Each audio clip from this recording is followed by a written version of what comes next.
Good afternoon again. This is Rob Hendin at CBS News Washington Bureau. I'm joined by Chip Reid, the chief White House correspondent for CBS. And Chip, you just got out of this White House briefing. It didn't sound like the White House was really saying anything about anything going on.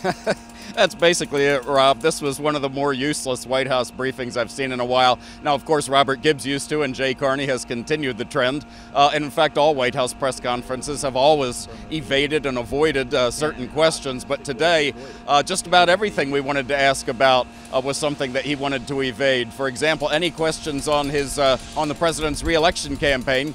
He referred us to the DNC for now and the campaign in Chicago once that stands up. And anything about Khalid Sheikh Mohammed, there's going to be an announcement later today by the Attorney General, we understand, saying that he's going to be tried in a military tribunal rather than a civilian court. He referred all those questions to the Justice Department, even questions involving about the president's involvement in that decision. He referred us to the Justice Department. So it was a press conference where Jay Carney just had his marching orders, and his marching orders for the most part were to divert the questions to elsewhere.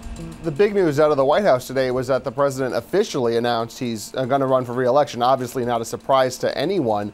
But really, so the White House today, though, couldn't say anything more than their 2-minute video they sent to supporters this morning? They really couldn't. They really are studiously avoiding answering questions on that. Now, the one thing he would say over and over again is that regardless of whatever's going on the campaign side, the president wakes up every morning thinking about the economy and the problems that are confronting ordinary Americans. And one thing I thought was interesting about the president's announcement, which was very subtle, very low-key, done through email and Twitter and through a video.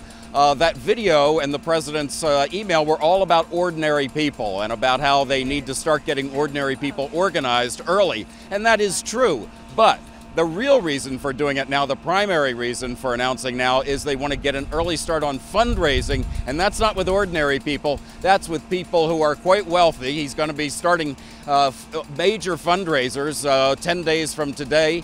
After that, about a week later, he's got two more that one's in Chicago, then he's got one in Los Angeles and San Francisco a week after that. They're hoping to raise somewhere in the vicinity of $140 million in big contributions this year alone. That's even before you get into election year. So his message may be about ordinary people, but behind the scenes, to a large degree, it's about wealthy contributors. It's time to pony up.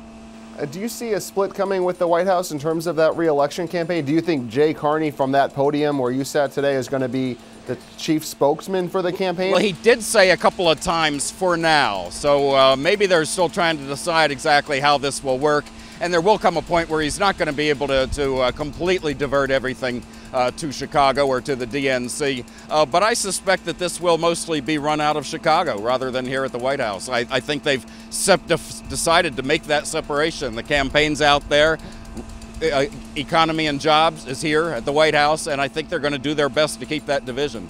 Well, until that gets going, there is a lot of economy and jobs and budget stuff this week. What did the White House say about this government shutdown that could happen Friday night? Well, Jay Carney really took a hardline position that they're not willing to admit that it's a real possibility, that they are confident that there is going to be a resolution. The president's going to be meeting with John Boehner and Harry Reid and leaders from the House and Senate side here at the White House tomorrow to try to push this thing over the finish line. It's got to happen quickly if they're going to go by the rules and not do another short-term extension, because Boehner has said he wants everything that they vote on to be in print there for everybody to read for 3 days. So they really have until tomorrow night to get this thing through if John Boehner is going to abide by all of his rules. And the final thing, what I caught at the briefing, the White House refused to even talk about this major plan to cut Medicare and Medicaid and the budget by $4 trillion that House Republicans are going to unveil tomorrow.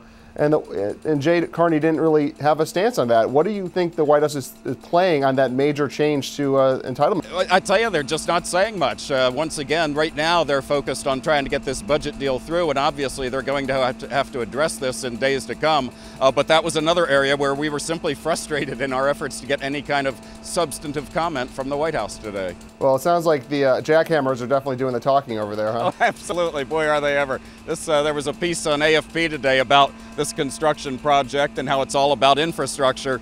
But of course, everybody in the media wonders if it's a major security upgrade underground. Truth is, we don't know, but it sure is noisy, Rob. Well, Chip, thank you very much. Everyone stay tuned to CBSNews.com for the latest, and talk to you soon. Thank you.